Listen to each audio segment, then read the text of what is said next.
Hi అండి, అందరికీ నమస్కారం. Welcome to my channel. ఇవాళ నేను స్టవ్తో పని లేకుండా easy and tasty sweet recipe చూపించబోతున్నాను. దీనికోసం ఒక ప్యాకెట్ మారీగోల్డ్ బిస్కెట్స్ని ఇలా మిక్సీ జార్లో వేసుకొని మెత్తటి పౌడర్లా చేసేసుకోవాలి. ఇప్పుడు మనం ఈ మిక్సీ పట్టుకున్న బిస్కెట్ పౌడర్ని ఒక బౌల్లోకి వేసేసుకొని పక్కకు పెట్టేసుకోవాలి. ఇప్పుడు ఇదే మిక్సీ జార్లోకి 1/2 కప్పు దాకా షుగర్ వేసేసుకొని చక్కగా పౌడర్ చేసి పెట్టుకోవాలి. ఇందాక మనం రెడీ చేసి పెట్టుకున్న బిస్కెట్ పౌడర్లోకి 3 టీ స్పూన్ల దాకా కోకో పౌడర్ వేసుకొని కలిపేసుకోవాలండి. ఇలా కలుపుకున్నాక ఇందులోకి కొద్దిగా పాలు వేసుకుంటూ చపాతీ పిండిలా తడిపేసుకోవాలి. ఇక్కడ మనం పాలన్నీ ఒకేసారి వేసేయకూడదండి. ఇది బిస్కెట్ పౌడర్ కాబట్టి త్వరగా మెత్తపడుతుంది. అందుకే కొద్దిగా వేసుకుంటూ చక్కగా చపాతీ పిండిలా తడుపుకుంటే సరిపోతుంది. ఈ స్వీట్ రెసిపీ మనకు 10 to 15 మినిట్స్లోనే ప్రిపేర్ చేసేసుకోవచ్చండి. కానీ టేస్ట్ మాత్రం చిన్నపిల్లలు, పెద్దవాళ్ళు ఇలా అందరికీ బాగా నచ్చుతుంది. ఇప్పుడు మనం వేరొక బౌల్ తీసుకొని 4 టీ స్పూన్ల దాకా కొబ్బరి పొడి వేసుకోవాలి. ఇక్కడ మనం ఇంట్లో ప్రిపేర్ చేసుకున్న ఎండు కొబ్బరి పొడైనా వాడుకోవచ్చండి. ఇప్పుడు ఇందులోకి ఇందాక రెడీ చేసి పెట్టుకున్న షుగర్ పౌడర్ వేసేసుకొని చక్కగా కలిపేసుకోవాలి.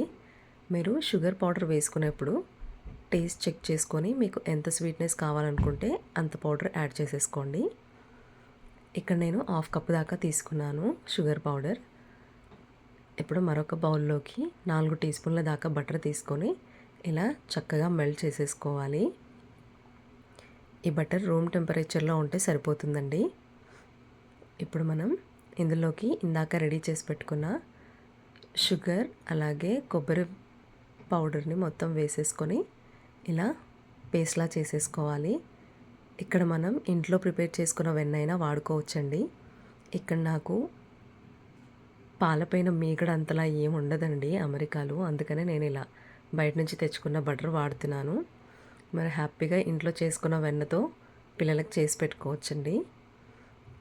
ఇప్పుడు మనం చపాతీ పీటకి కొద్దిగా నెయ్యి కానీ ఆయిల్ కానీ అప్లై చేసేసుకొని ఇందాక రెడీ చేసుకున్న బిస్కెట్ ముద్దని కొద్దిగా తీసుకొని ఇలా చేయితోనే చిన్న సైజ్ చపాతీలా ఇక్కడ చూపిస్తున్నట్టు ఇంత మందంగా ఒత్తుకుంటే సరిపోతుందండి.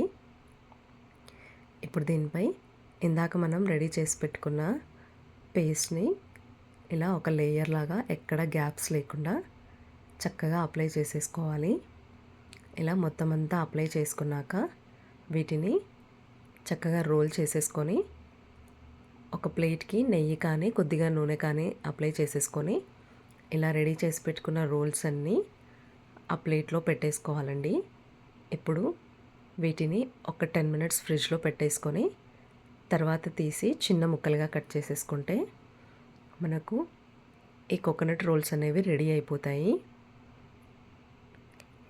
ఇది చాలా ఈజీగా చేసుకోవచ్చండి. ఈ రెసిపీ టేస్ట్ మాత్రం చాలా అంటే చాలా యమ్మీగా ఉంటుంది. మీరు కూడా ఇంట్లో ట్రై చేసి ఎలా వచ్చిందో నాకు కామెంట్ చేయండి. నచ్చితే లైక్ చేయండి, షేర్ చేయండి, ఛానల్ని సబ్స్క్రైబ్ చేయండి.